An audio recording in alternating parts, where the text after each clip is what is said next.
కురుక్షేత్ర యుద్ధ భూమిలో 18వ రోజున దుర్యోధన ఊరుభంగానికి సంబంధించినటువంటి విశేషాలన్నీ కూడా సంజయుడు వినిపిస్తున్నాడు ధృతరాష్ట్రుడికి. అవన్నీ వింటూ ధృతరాష్ట్రుడు సంజయుడిని అడుగుతున్నాడు, సంజయ, భీముడు అన్యాయంగా నాభి కింద భాగంలో కొట్టి గదాయుద్ధ ధర్మాన్ని విస్మరించి దుర్యోధనుడిని పడగొట్టాడు కదా,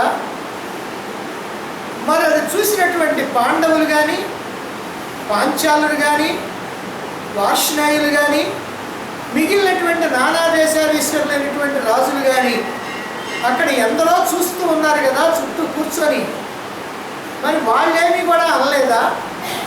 వాళ్ళు ఏమంటున్నారు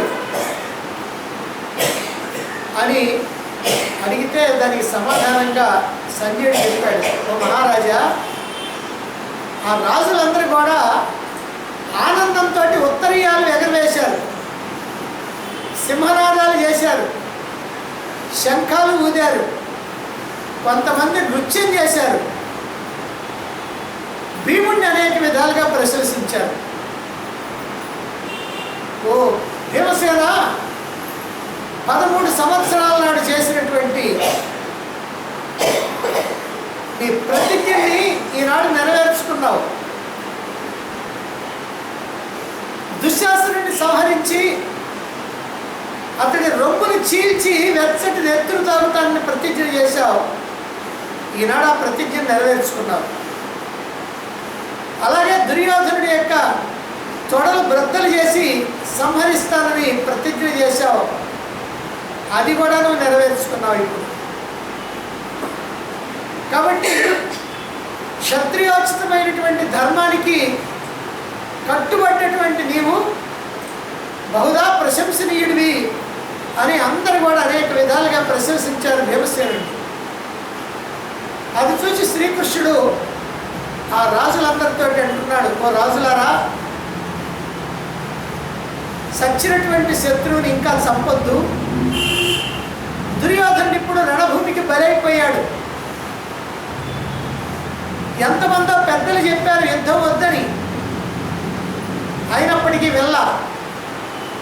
మహాత్ముడు ధర్మాత్ముడు అయినటువంటి విదురుడు చెప్పాడు, వినిపించుకోలేదు.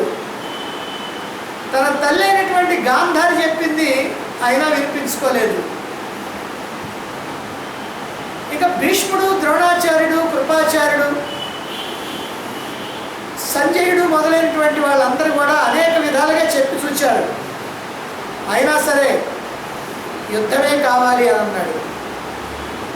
చివరికి నేనే వెళ్ళి స్వయంగా 5గురికి 5 ఊళ్ళైనా ఇవ్వమని చెప్పి యాచించాను. నా మాటను కూడా వినిపించుకోవాలా.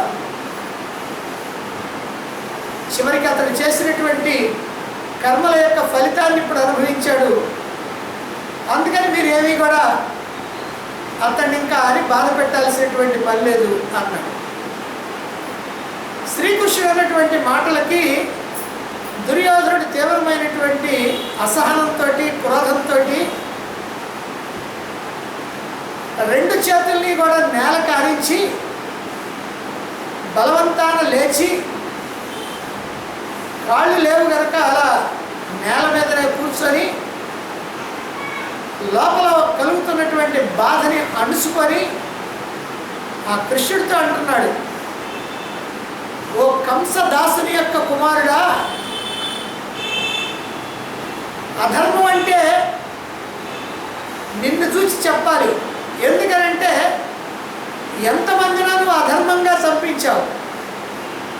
భీష్ముడిని అధర్మంగా చంపించావు, ద్రోణాచార్యుని అధర్మంగా చంపించావు, కర్ణుడిని అధర్మంగా చంపించావు, భూరిశ్రవుడిని అధర్మంగా చంపించావు.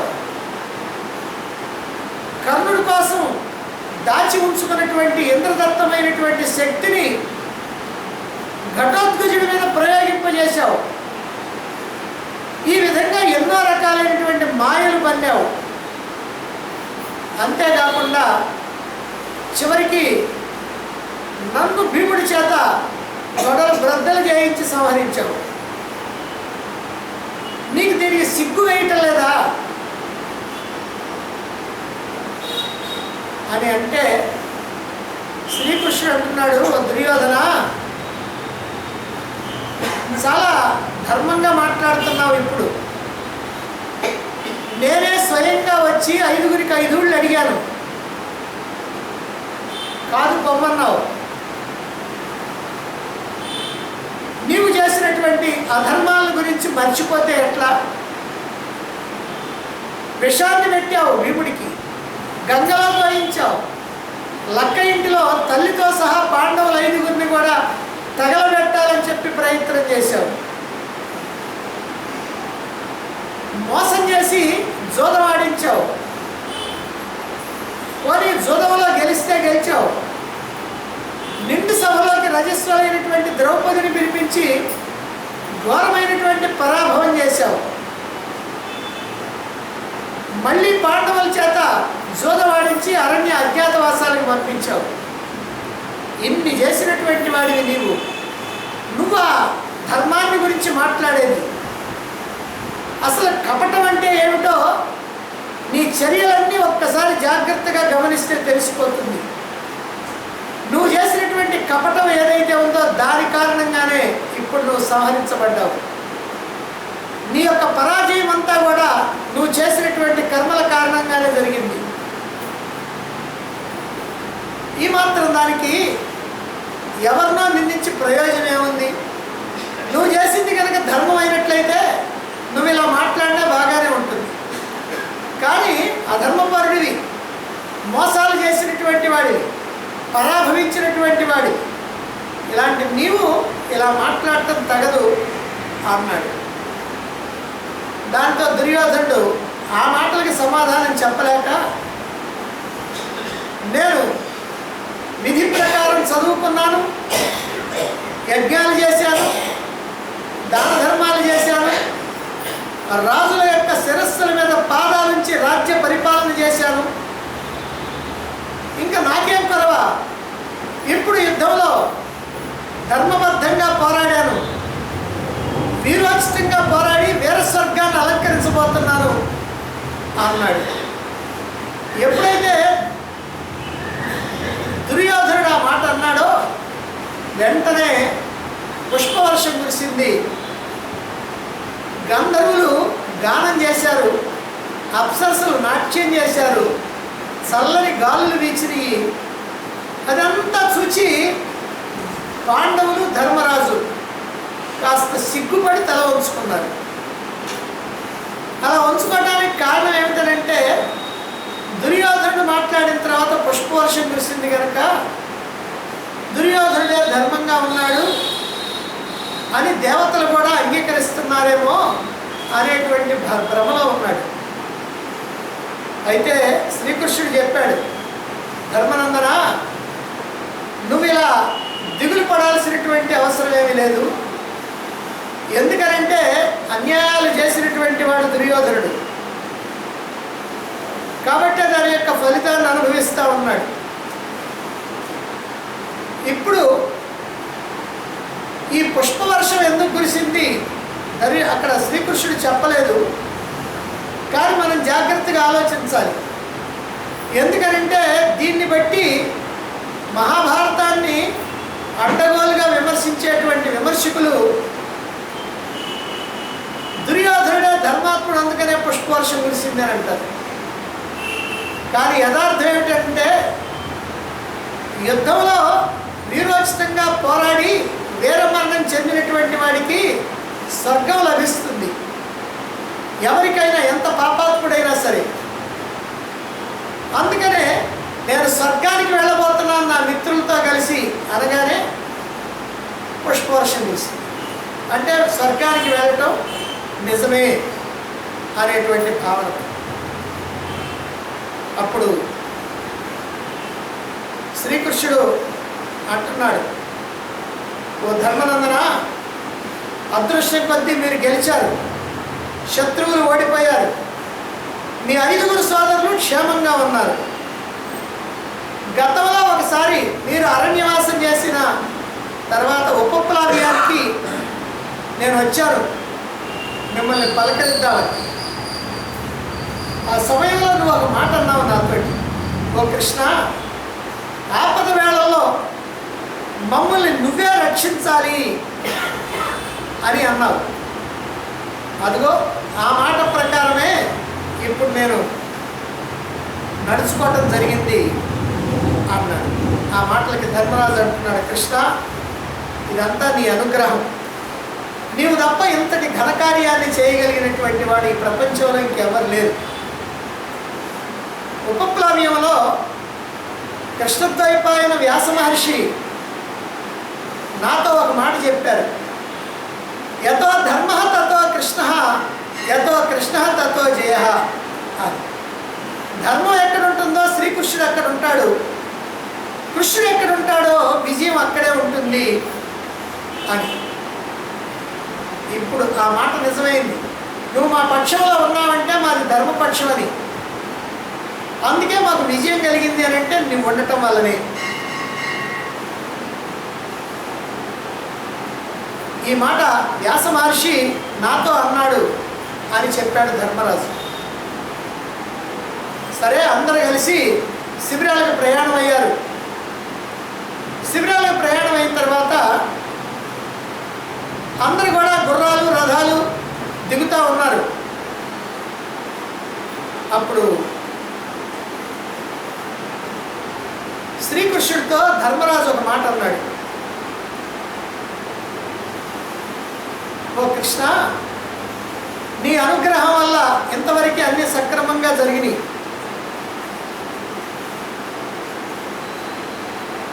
దుర్యోధనుడు మరణించడంతో రాజ్యం మన పక్షానికి వచ్చేసింది. ఇప్పుడు మనం అందరం కూడా కౌరవులు పూర్తిగా ఓడించబడ్డారు కనుక వాళ్ళ యొక్క శిబిరాలకు మనం వెళదాం అన్నాడు. సరే, అందరూ కలిసి ఆ కౌరవుల యొక్క శిబిరాలకి వెళ్ళారు. దుర్యోధనుడి యొక్క శిబిరంలో ప్రవేశించారు. ముందు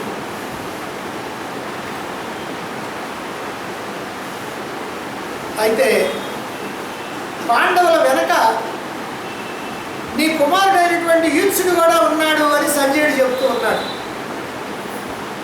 ఎవరా యూత్సుడు? నీ కుమారుడు అని అంటే ధృతరాష్ట్రుడి యొక్క కుమారుడు అని చెబుతుంటే గాంధారి పుత్రుడు కాదు. గాంధారి పుత్రులైనటువంటి వాళ్ళు 100 మందిని కూడా నేను చంపుతానని ప్రతిజ్ఞ చేసిన భీమసేనుడు 100 మందిని చంపేశాడు. మరి ఈ పుత్రుడు ఎక్కడి నుంచి వచ్చాడు అని అంటే ఇతడు ధృతరాష్ట్రుడికి వైశ్యాపుత్రుడు, వైశ్య స్త్రీ వల్ల కలిగినటువంటి కుమారుడు. అంటే ధృతరాష్ట్రుడిని సేవిస్తూ ఉన్నటువంటి ఇతర భార్యల్లో వైశ్యులకి శూద్రుడికి సంబంధించినటువంటి వారు కొంతమంది ఉన్నారు. అదిగో అటువంటి వైశ్యాపుత్రుడైనటువంటి వాడు యూత్సుడు. ఇతడు ఒక్కడే ఈ కురువంశంలో ఉన్నటువంటి కుమారులందరిలోకి కూడా ధర్మాత్ముడు. ఎప్పుడు కూడా దుర్యోధనుడు చేసేటువంటి దుర్మార్గాల్ని మాత్రం ప్రోత్సహించలేదు, ఆ దుర్మార్గాల్లో పాల్గొనల. కాకపోతే దుర్యోధనుడి మీద ప్రేమ ఉంది, అభిమానం ఉంది. ఎదిరించేటువంటి శక్తి లేదు కనుక మౌనంగా ఉండేవాడు. అదిగో అతడే యూత్సుడు. ఈ యూత్సుడే కౌరవ సేన 11 అక్షౌహిణుల సేనలో తన యొక్క అనుచరులతో సహా దుర్యోధనుడి పక్షంలో నిలబడ్డాడు. అయితే మొదటి రోజు యుద్ధం జరిగినప్పుడు ఆ యుద్ధానికి ముందు ధర్మరాజు కవచాన్ని విడిచిపెట్టి ఆయుధాలు వదిలిపెట్టి కౌరవ సేన వైపుకి కాలినడకను నడిచి వస్తూ ఉన్నాడు. ఎందుకు వస్తున్నాడో తెలియక వెనక పాండవులు, శ్రీకృష్ణుడు అలా అందరూ వస్తున్నారు. ముందుగా భీష్ముడి దగ్గరికి, తర్వాత ద్రోణాచార్యుడి దగ్గరికి, తర్వాత కృపాచార్యుడి దగ్గరికి, తర్వాత శల్యుడి దగ్గరికి, ఈ 4 దగ్గరికి వెళ్ళి యుద్ధం చేయడానికి అనుమతిని కోరుతున్నాడు ధర్మరాజు. ముందుగా భీష్ముడి దగ్గరికి వెళ్ళాడు. తాత, నీవు పక్షంలో సర్వసైన్యాధిపతిగా ఉన్నావు, నేనేమో నీకు ఎదురుగా యుద్ధం చేయాల్సినటువంటి పరిస్థితి వచ్చింది, కాబట్టి నాకు యుద్ధానికి అనుమతి ఇవ్వు అన్నాడు. నీకు యుద్ధానికి అనుమతిస్తున్నాను, నువ్వు ఇలా కనుక నా దగ్గరికి రాకపోయినట్లయితే నేను శపించి ఉండేవాడిని నీకు విజయం కలుగుతుంది, వెళ్ళిరా అన్నాడు. ధర్మరాజు అన్నాడు, నువ్వేమో శత్రుపక్షంలో నాయకుడిగా ఉన్నావు, నాకేమో విజయం కలుగుతుంది అన్నావు. మరి నువ్వు ఎదురుపక్షంలో ఉన్నావంటే నిన్ను కొట్టగలిగినటువంటి వాడు ఈ భూప్రపంచంలో లేడు, అంతటి గొప్ప మహావీరుడివి. అటువంటి నీవు కౌరవ సేనలకి నాయకత్వం వహిస్తుంటే విజయం నాకెట్లా కలుగుద్ది అన్నాడు. విజయం కలుగుతుంది, ఏం పర్వాలేదు, నువ్వు యుద్ధం చేయి అన్నాడు. అన్న తర్వాత వదిలిపెట్టలే ధర్మరాజు. అంటే నేను ఎందుకు అడుగుతున్నానంటే, నీవేమో అలా మరణించేవాడివి కాదు, నీకు వరం కూడా ఉంది, స్వచ్ఛంద మరణం వరంగా. నువ్వు జీవించి ఉంటేనేమో మాకు విజయం రాదు, కనుక నీ వధోపాయం ఏమిటో చెప్పు అన్నాడు.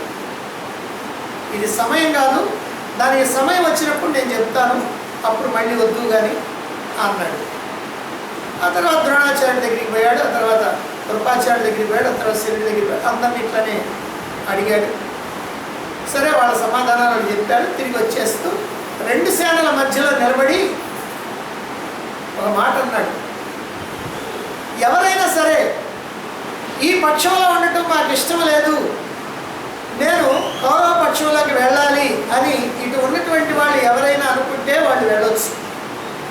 అలాగే కౌరవ పక్షంలో ఉన్నటువంటి వాళ్ళు ఎవరైనా సరే ఇది ధర్మపక్షం కాదు, నేను అటువైపుకి వెళ్ళాలి అనుకున్న వాళ్ళు ఎవరైనా ఉంటే రండి, నా సోదరుడిగా భావించి మిమ్మల్ని నేను స్వీకరిస్తాను అన్నాడు. అప్పుడు రెండు పక్షాల్లో ఎవరు కదలలేదు, కానీ యూత్సుడు మాత్రం వెళ్ళాడు. అంటే కౌరవ పక్షంలో నుంచి పాండవ పక్షంలోకి వెళ్ళాడు. ఈ 18 రోజులు యుద్ధం చేశాడు. ఈ 18 రోజులు కూడా అతను ఎవరి చేతిలో చిక్కి చావలేదు, చివరిదాకా జీవించే ఉన్నాడు. అదిగో అతడు ఈ యూత్సుడు. ఇంకా సాక్షికి, దృష్టజుమ్ముడు, శిఖండి, ద్రౌపదేయులు, ఇతర రాజులు అందరూ కూడా శిబిరాల వైపుకి వస్తున్నారు. ఆ సమయంలో దుర్యోధనుడి యొక్క శిబిరం అంతా తేజోవిహీనమైపోయింది. ఎందుకంటే శిబిరంలో స్త్రీలు, వృద్ధులు, నపుంసకులు తప్ప ఇంకా ఎవరు లేరు. అందరూ కూడా వీళ్ళు రథాలు దిగారు. ఇప్పుడు శ్రీకృష్ణుడు అర్జునుడితో అంటున్నాడు, ఇంకా రథం దిగల, ఓ అర్జున, నీవు గాంధీవాన్ని అక్షయ తృణీరాలు తీసుకొని రథం నుంచి ముందు దిగు, నువ్వు దిగిన తర్వాత నేను దిగుతాను అన్నాడు. సాధారణంగా ముందు సారథి దిగి ఆ తర్వాత రథికుడు దిగటం సహజంగా జరుగుతుంటుంది. కానీ ఇక్కడ ముందుగా నువ్వు దిగు, తర్వాత నేను దిగుతానన్నాడు. సరే అలాగేనన్నాడు అర్జునుడు. ఆ గాంధీవాన్ని అక్షయ తృణీరాలు తీసుకొని దిగాడు. ఆ అర్జునుడు దిగంగానే గుర్రాల యొక్క పగ్గాలు వదిలేసి శ్రీకృష్ణుడు తాను కూడా దిగాడు. శ్రీకృష్ణుడు దిగటంతో అర్జునుడి యొక్క ధ్వజం, కపిధ్వజం, దాని మీద ఉన్నటువంటి ఆంజనేయుడు అంతర్ధానమైపోయారు. వెంటనే ఆ రథం ఒక్కసారిగా అగ్నిదగ్ధమైపోయి బూడిద కుప్పైపోయింది. కాసేపు ఆ అమ్ముల పొదులతోటి, కళ్ళెపు తాళ్ళతోటి, గుర్రాలతోటి, కాడితోటి, కాడి యొక్క తాళ్ళతోటి సహా మొత్తం కూడా భస్మమైపోయి బూడిద కుప్పైపోయింది. ఆశ్చర్యపోయారు అంతా కూడా. అప్పుడు అర్జునుడు అంటున్నాడు కృష్ణుడితోటి, గోవిందా, ఈ రథం ఎందుకయ్యా ఇలా కాలిపోయింది? ఇది నాకు ఎంతో ఆశ్చర్యంగా ఉంది, నన్ను దిగమన్నావు, చాలా మంచిదైంది, మరి ఎందుకు ఇలా జరిగిందన్నాడు. అప్పుడు శ్రీకృష్ణుడు అంటున్నాడు, ఓ అర్జున, ఈ 18 రోజుల నుంచి జరిగినటువంటి యుద్ధంలో మహాత్ములు, మహావీరులు, పరాక్రమశాలులు, అస్త్రశస్త్ర విద్యా నైపుణ్యం కలిగినటువంటి వాళ్ళైనటువంటి భీష్ముడు, అలాగనే అస్త్ర విద్యాచార్యుడైనటువంటి ద్రోణాచార్యుడు, మహావీరుడైనటువంటి కర్ణుడు, ఇంకా ఎంతమందో వీరులైనటువంటి వాళ్ళు అనేకమైనటువంటి అస్త్రాలను ప్రయోగించారు. ఈ అస్త్రాల కారణంగా ఈ రథం ఎప్పుడో భస్మైపోవాలి, కానీ నేను ఎక్కి ఉన్నందువల్ల ఈ రథం భస్మం కాకుండా ఆగి ఉన్నది. ఇప్పుడు నేను ఎప్పుడైతే మన పని అయిపోయింది కనుక దిగానో దానితో దాని అవసరం తీరిపోయింది కనుక అది భస్మైపోయింది. ఇదంతా కూడా దివ్యాస్త్రాల యొక్క ప్రభావం వల్ల అన్నాడు. అలా అని ధర్మరాజుని కౌగిలించుకొని, ఓ ధర్మనందన, ఇప్పుడు శత్రువులు ఓడిపోయారు, ఈ రాజ్యం నీ స్వాధీనమైపోయింది, మీ 5 సోదరులు కూడా క్షేమంగా ఉన్నారు, ఇదంతా కూడా నీ యొక్క దయ, నువ్వు తప్ప మమ్మల్ని ఇలా రక్షించేటువంటి వాళ్ళు ఇంకెవరు లేరు అన్నాడు.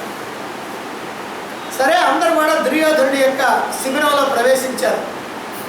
ఖజానాని, రత్నాలని, ధనాగారాన్ని, వెండి, బంగారం, ముత్యాలు, ఆభరణాలు, వజ్రాలు, కంబళ్ళు, మృగ చర్మాలు, దాసదాసీ జనం, రాజ్య ఉపకరణాలు అన్నింటినీ కూడా స్వాధీనం చేసుకున్నారు.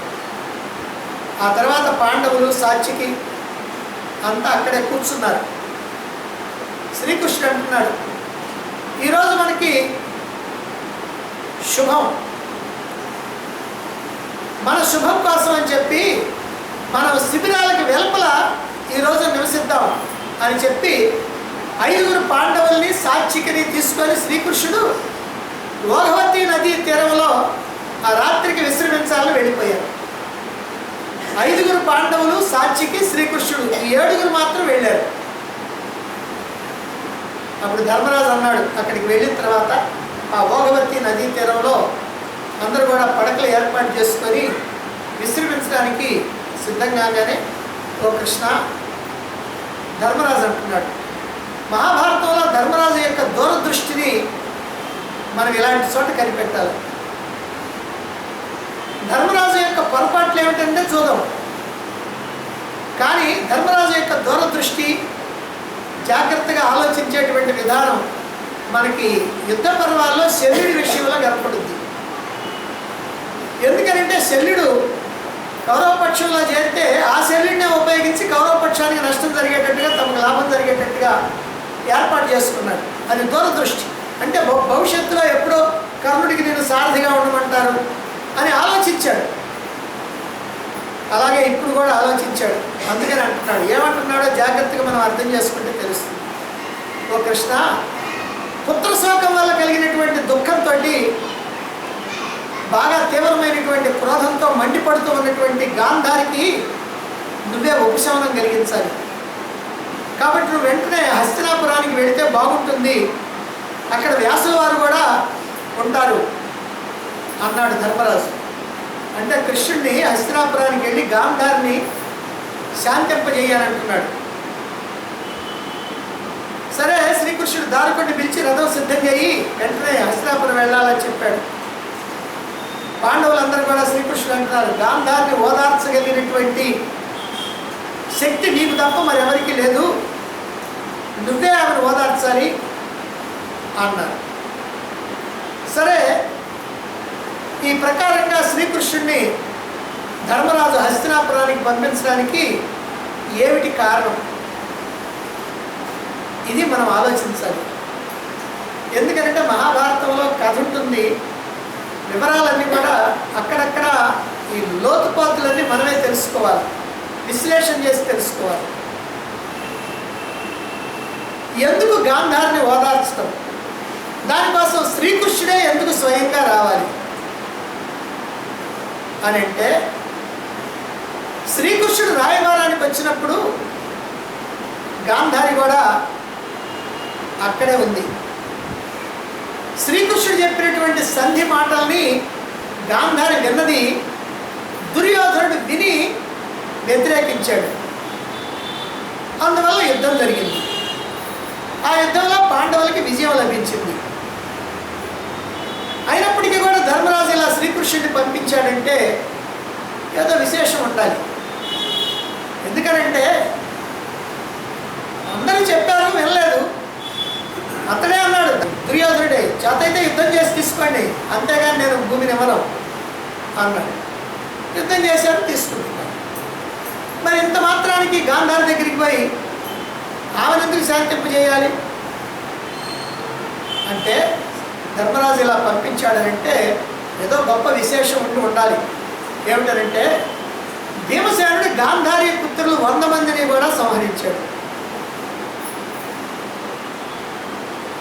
బిడ్డలు చనిపోతే తండ్రి కన్నా కూడా తల్లికి చెప్పలేనంత బాధ ఉంటుంది, తండ్రికి కూడా బాధ ఉంటుంది. కానీ అది బయటికి వ్యక్తం కాకుండా కొంత లోపలే ఉంటుంది, బయటికి వ్యక్తమయ్యేది తక్కువ. కానీ తల్లికి మాత్రం బయటికి వ్యక్తమయ్యేదే చాలా ఎక్కువగా ఉంటుంది, భరించలేదు, చాలా కాలం పట్టుద్ది మర్చిపోవాలని. మరి ఇప్పుడే 18 రోజుల్లో 100 మందిని కూడా సంహరించాడు భీముడు. 100 మందిని సంహరించడం మాత్రమే కాకుండా, ఎందుకంటే యుద్ధంలో వీరోచితంగా పోరాడినప్పుడు వాళ్ళో వీళ్ళో ఎవరో ఒకరు చేస్తారు. కానీ అలా కాకుండా దుశ్శాసనుడిని చంపేటప్పుడు అతని యొక్క రొమ్ము చీల్చి బాగా ఎగసిపడేటువంటి ఆ వెచ్చటి రక్తాన్ని చేతులతో పట్టుకొని తాగి కొంత దోసెడితో పట్టుకొని శిబిరాలకు తీసుకొని వెళ్ళాడు ద్రౌపది కుర్లకి రాయటానికి. అప్పుడు చేసినటువంటి భయంకరమైనటువంటి భీముడి యొక్క కృత్యాన్ని అక్కడ ఉన్నటువంటి వీరులంతా చూసి చేతుల్లో ఉన్నటువంటి ఆయుధాలన్నీ కూడా జారిపోయి యుద్ధం చేయటం మానేసి నిశ్చేష్టులైపోయారు. మరి అటువంటి పరిస్థితిని సంజయుడి ద్వారా విన్నారు ధృతరాష్ట్రుడు, గాంధారి అక్కడ విన్నారు. మరి ఈ రోజునేమో దుర్యోధనుడిని తొడలు బ్రద్దలు కొట్టి సంహరించాడు, అక్కడేమో ఘోరంగా దుశ్శాసనుడిని సంహరించాడు, ఇక్కడేమో యుద్ధ ధర్మానికి విరుద్ధంగా దుర్యోధనుడిని సంహరించాడు. అందుకే ధర్మరాజులో భయం. ధర్మరాజు లోకోపక్రోశ భీరువు అని నేను చెప్పుకున్నాం.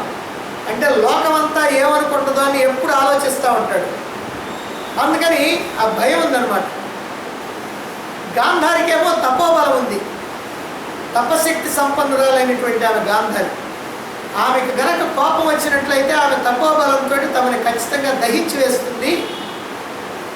ఇంత జరిగిన తర్వాత తన కొడుకులు ఒక్కడు కూడా మిగలకుండా 100 మంది కూడా రణభూమికి బలైపోయిన తర్వాత అది దుర్యోధనుడిని అధర్మంగా భీముడు చంపాడని తెలిసిన తర్వాత, దుశ్శాసనుడిని ఘోరాతి ఘోరంగా సంహరించాడని తెలిసిన తర్వాత ఆమెకి తీవ్రమైనటువంటి క్రోధం కలిగే మాట వాస్తవం. అంత క్రోధం కలిగితే ఆమె శపించవచ్చు. అందుకనే ఆమెను శాంతింపజేయాలి. ఆమెను శాంతింపజేయాలంటే సమర్థత కలిగినటువంటి వాడు కావాలి. తమ పక్షంలో ఉన్నటువంటి వాళ్ళల్లో అంత సమర్థత కలిగిన వాడు శ్రీకృష్ణుడు తప్ప మరి ఎవరు లేరు. అందుకనే శ్రీకృష్ణుడికి చెప్పాడు, అయ్యా నువ్వే వెళ్ళి గాంధారిని నువ్వు శాంతింపజేయాలా అని. అందుకే అనేక విధాలుగా ఆలోచించి ధర్మరాజు తన యొక్క భయానికి దుఃఖానికి ఎలాగైనా సరే పరిష్కారం ఏమిటని ఆలోచించి అప్పుడు శ్రీకృష్ణుడితోటి ఇలా అంటున్నాడు. ఏమంటున్నాడు? ఓ కృష్ణ, నీ అనుగ్రహం వల్ల ఈ మహాయుద్ధంలో మేము విజయాన్ని సాధించాం. అర్జునుడికి నీవు సారథిగా ఉండి అడుగడుగునా కూడా మమ్మల్ని రక్షిస్తూ వచ్చావు. అలా కనుక నువ్వు రక్షించకపోయినట్లయితే ఈ యుద్ధంలో మాకు విజయం లభించేది కాదు. మా కోసం యుద్ధంలో నీవు ఎన్నో గదల దెబ్బలు తిన్నావు, పరిగెలు, శక్తులు, తోమరాళ్ళు, గొడ్డాళ్ళ దెబ్బలన్నీ కూడా నువ్వు తిన్నావు. ఊరికి దెబ్బలు తింటమే కాదు, అనేకమైనటువంటి పరుషవచనాలని నువ్వు వినాల్సి వచ్చింది. అనేక శస్త్రఘాతాలు అంటే బాణాల యొక్క దెబ్బలు, అనేక బాణాలు గుచ్చుకున్నాయి నీకు శరీరంలో, ఎన్నో గాయాలైనవి. ఎందుకంటే సారథిగా కూర్చున్నటువంటి వాడిని ముందు చంపి తర్వాత రధికుడి మీదకి వస్తారు. ఎవరైనా ముందు గుర్రాలను చంపుతారు, సారథిని చంపుతారు, తర్వాత రధికుడిని చంపడానికి చూస్తారు. అందుకని సారథికి దెబ్బలు తగులుతాయి బాగా. కాబట్టి ఈ ప్రకారంగా మా కోసం ఎన్నో దెబ్బలు నువ్వు భరించావు. ఓ కృష్ణ, మేము గెలిచినప్పటికీ కూడా మా మనస్సు మాత్రం డోలాయమానంలో ఉంది. గాంధారి యొక్క కోపాన్ని గురించి ఆలోచించి ఒక్కసారి. ఆమె నిత్యము తీవ్రమైనటువంటి తపస్సుతోటి కృషించి ఉంది. పుత్ర ప్రేమ అనేటువంటిది చాలా గొప్పది. ఆమెకి పుత్రులు, పౌత్రులు, కొడుకులు, మనవళ్ళు అందరూ కూడా పోయారు, ఒక్కడ మిగలకుండా. ఇదంతా విన్న తర్వాత ఆమె తప్పకుండా మమ్మల్ని దహించి వేస్తుంది, ఆమెను అనునయించడం ఇప్పుడు మన యొక్క ప్రథమ కర్తవ్యంగా భావిస్తున్నాం. అందుకని పుత్ర మరణంతో కోపంతో కన్నెర చేసినటువంటి గాంధారిని నీవు తప్ప మరెవరు కూడా శాంతింపజేయలేరు కనుక నీవే అక్కడికి వెళ్ళి సమయానుకూలంగా ఎప్పుడు ఎలా మాట్లాడితే బాగుంటుందో అలా మాట్లాడి ఆమెను శాంతింపజేయి. అక్కడే వ్యాస భగవానుడు కూడా ఉన్నాడు అని అన్నాడు ధర్మరాజు. దానితో దారుకుని పిలిచి రథం సిద్ధం చేసి నేను హస్తినాపురానికి వచ్చాడు. హస్తినాపురాన్ని ప్రవేశించిన తర్వాత తన రాకని ధృతరాష్ట్రుడికి తెలియజేశాడు. ధృతరాష్ట్ర మందిరంలో ప్రవేశించాడు. వ్యాసుడికి గాంధారికి నమస్కారం చేశాడు. ధృతరాష్ట్రుడి యొక్క చేతులు పట్టుకొని కాసేపు రోధించాడు శ్రీకృష్ణుడు. తర్వాత కళ్ళు తుడుచుకొని, మహారాజా నువ్వు పెద్దవాడివి, నీకు తెలియదేమీ లేదు, కాలమహిమ వల్ల జరగవలసిందేదో జరిగిపోయింది. నీ మనస్సుని అనుసరించి నడుచుకునేటువంటి పాండవులు వంశనాశనం కాకుండా ఉండాలని చెప్పి ఎన్నో విధాలుగా ప్రయత్నించారు. మాయాజూదంలో ఓడిపోయినా ఇది మాయాజూదం కనుక మేము వనవాసం చేయం వల్ల వనవాసం 12 సంవత్సరాలు చేశారు. అజ్ఞాతవాసం కూడా 1 సంవత్సరం పూర్తి చేశారు. ఎన్ని కష్టాలు వచ్చినా అసమర్థుల్లాగా, చేతగాని వాళ్ళలాగా నీవు ఏమి చెప్తే దాన్ని ఆచరించారు. సరే, యుద్ధకాలం సమీపించింది, రాయబారాలు జరిగినాయి. చివరిగా రాయబారాలు కాదు, నేనే స్వయంగా వచ్చాను. అందరి సమక్షంలో వారి రాజ్యాన్ని వారికి ఇవ్వండి, అలా ఇవ్వటానికి మనసు ఒప్పకపోతే 5గురికి 5 ఇవ్వండి అని చెప్పి నిన్ను నేను యాచించాను. అయినా సరే నీ మనస్సు కూడా కరగల, నీవు కూడా ఇవ్వాల. ఇప్పుడు దాన్ని బట్టి నువ్వు అర్థం చేసుకో, నీ అపరాధం వల్లనే ఈ యుద్ధం జరిగింది. ఈ క్షత్రియ నాశనానికి కారణం నీ ఉపేక్షాభావం. నీ కారణంగానే ఈ వంశానికి పెద్దలైనటువంటి బాహిలికుడు, సోమదత్తుడు, భూరిశ్రవుడు, భీష్ముడు, అలాగనే కులగురు అయినటువంటి కృపాచార్యుడు, ద్రోణాచార్యుడు, అశ్వత్థామ వీళ్ళందరూ చెప్పారు. మహాత్ముడైనటువంటి విదురుడు సంధి కోసం అని చెప్పి నిన్ను ఎంతగానో యాచించాడు. సంధి చేసుకోమని అనేక విధాలుగా చెప్పాడు. అయినా నువ్వు వాళ్ళ మాటలు విన్నావా? వినలా. ఆఖరికి నీ భార్య గాంధారి కూడా నీకు చెప్పింది, అయినా నువ్వు వినిపించుకోవాలా.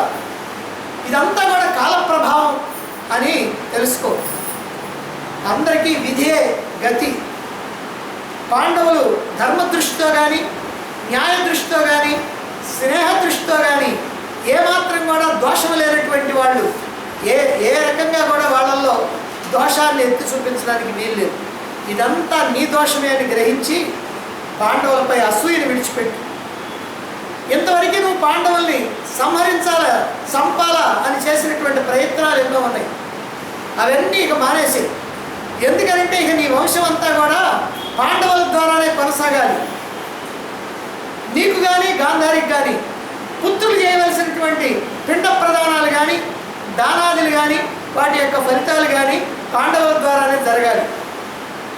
మహారాజా, నీవు కానీ, గాంధారి కానీ పాండవులకి కీడు కలగాలని భావించకండి. ఇదంతా ఆలోచించి నీ అపరాధాలను గుర్తించి పాండవుల్ని ఆదరించు, వాళ్ళని దగ్గరికి తీసుకో, రక్షించు. ధర్మరాజుకి నీ మీద ఎంతటి ప్రేమ ఉందో, ఎంత భక్తి ఉందో, ఎంత గౌరవం ఉందో నీకు తెలియదా? తనకి అపకారం చేసినటువంటి శత్రువులతో యుద్ధం చేసి ఆ ధర్మరాజు పగలు రేయి కుమిలిపోతున్నాడు. మీరంతా ఏమనుకుంటున్నారంటే ధర్మరాజు గెలిచాడు, కౌరవులందరినీ సంహరించారు కనుక ఆనందంతో ఉన్నారనుకుంటున్నావు.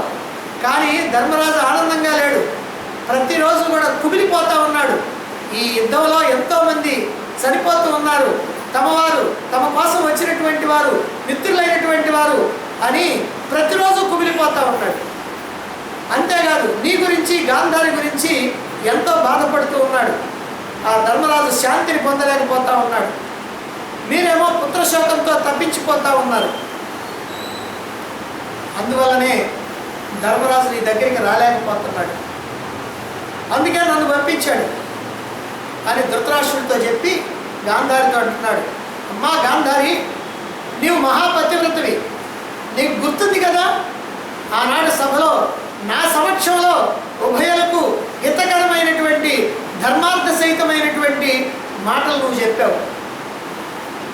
కానీ నీ కుమారుడు నీ మాటలను కూడా వినలా. దుర్యోధనుడితో నువ్వు పరుషంగా మాట్లాడావు. ఒరి మూర్ఖుడా, యతో ధర్మస్తతో జయ, ధర్మం ఎక్కడుందో విజయం అక్కడే ఉంటుంది. కాబట్టి నీకు విజయం కలగదని చెప్పి పరోక్షంగా నువ్వు సూచించావు. అయినా సరే దుర్యోధనుడు నీ మాట వినిపించుకోవాలా. ఇంత జరిగింది, నువ్వు చెప్పినట్టుగానే జరిగింది. ధర్మం ఎక్కడుందో విజయం అక్కడే జరిగింది.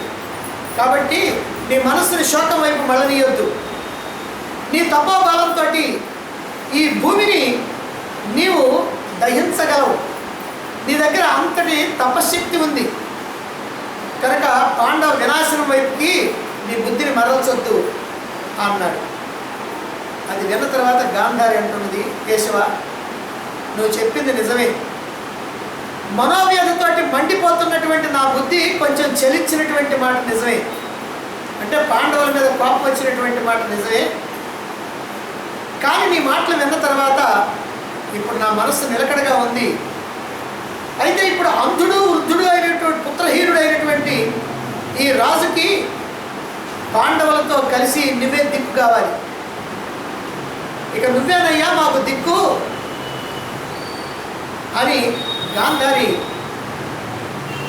ముఖం బట్టతోటి ముఖాన్ని కప్పుకొని పెద్దగా ఏడ్చింది. గాంధారిని కృష్ణుడు అనేక విధాలుగా అన్వయించాడు. అన్వయిస్తూ శాంతింపజేస్తూ ఆ సమయంలోనే, అంటే గాంధారికి శాంతింపజేసే మాటలు చెబుతున్న సమయంలోనే అక్కడ అశ్వత్థామ యొక్క దుర్మార్గపు ఆలోచన ఒక్కసారిగా మెదిలింది శ్రీకృష్ణుడు. వెంటనే అన్నాడు, మహారాజా, ఒక భయంకరమైనటువంటి దుర్మార్గాన్ని చేయబోతున్నాడు అశ్వత్థామ. ఇప్పుడు అతడి మనసులో అటువంటి ఆలోచన కలిగింది, పాపపు ఆలోచన కలిగింది, పరమ దుర్మార్గానికి ఒడిగట్టబోతా ఉన్నాడు. అందుకే నేను ఇప్పుడు వెంటనే వెళ్ళాలని లేస్తున్నాను అన్నాడు. అనగానే ధృతరాష్ట్రుడు అన్నాడు, నాయన వెళ్ళు, తొందరగా వెళ్ళు, పాండవుల్ని నువ్వు రక్షించు అని అన్నాడు. దాంతో శ్రీకృష్ణుడు అక్కడి నుంచి బయలుదేరి వచ్చేసాడు. ఆ తర్వాత ఏం జరిగింది అనేటువంటి విషయాన్ని మళ్ళీ సంజయుడు చెప్తున్నాడు. సంజయుడు ఏం చెప్తున్నాడో ఆ విషయాన్ని మళ్ళీ మనం రేపు తెలుసుకుందాం.